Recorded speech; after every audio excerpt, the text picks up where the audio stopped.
Hi everyone, today I'm going to make a soup. It's a raw soup, but it's not cold because we're going to blend it with hot water. So it's going to be warm, comforting and filling. And if you're after a soup like that, this one ticks all those boxes.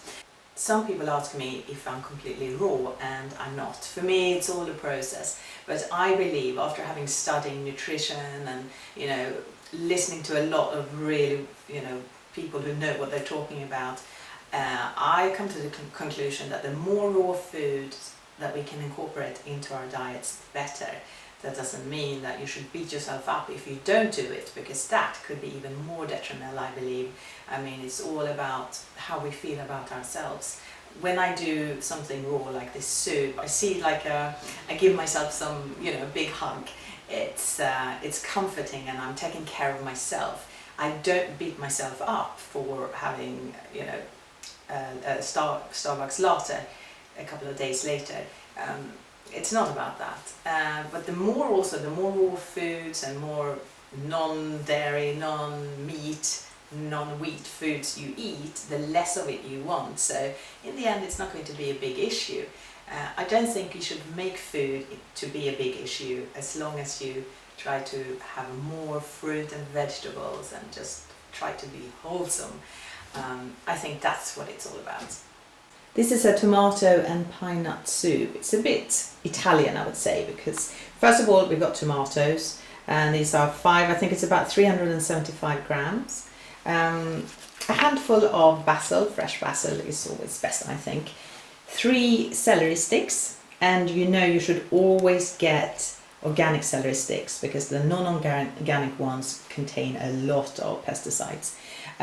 We need half a cup of pine nuts, a bit of lemon juice, some Himalayan crystal salt and pepper as well, and also 1 teaspoon of oregano, half a teaspoon of chili flakes, really good for speeding up the metabolism. And that's it. We're going to put all of this in a blender and add some water. So first of all, I cut up the tomatoes roughly just to get them into this one, otherwise they might not fit.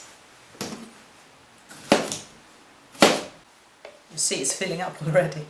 And I also chop up the celery sticks just so they can fit in my blender. I'm just going to blend it a bit before I put everything else in, otherwise it won't fit. And then the basil leaves, 1 teaspoon of oregano, half a teaspoon of chili flakes, some lemon juice, just to taste, just to get extra little zing in there, and the pine nuts, some Himalayan crystal salt, and some black pepper, and the hot water. And then just blend, and then it's done.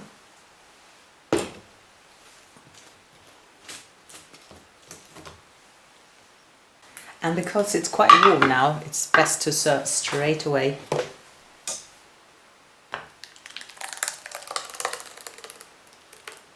A basil leaf on top. Some people put olive oil on top here as well to drizzle it. I think for me it looks nice, but it's just too fatty, I think. So here it is. I like it. It's especially that little chili punch that comes in. It's really nice. Actually going to have a tiny bit more salt in. And I mean, it is really creamy, but if you want it even more creamy, you could put more pine nuts in there. For me, I'm not super good with too much fat and oils, so I try to have not too much nuts and oils and stuff like that. So for me, this is just perfect, but put more in whatever you want. This is just like a small little guide, and now you know how to make it. And I'm going to heat it because obviously it's getting colder by the minute, and it's nice to have something slightly warming, even though I don't crave it actually. Some people say, but what about in the winter? Why don't you feel like just having loads of hot warm stews and stuff like that? And I don't. It's really strange. And sometimes if I am a little bit cold, I have a herbal tea with my food, so I never really feel it. I think it's you get used to it. and it doesn't feel like I'm depriving myself at all. So yeah, so on that note I'm going to say goodbye, and hopefully I will see you next week for another healthy video. Take care now and have a fabulous week. Bye.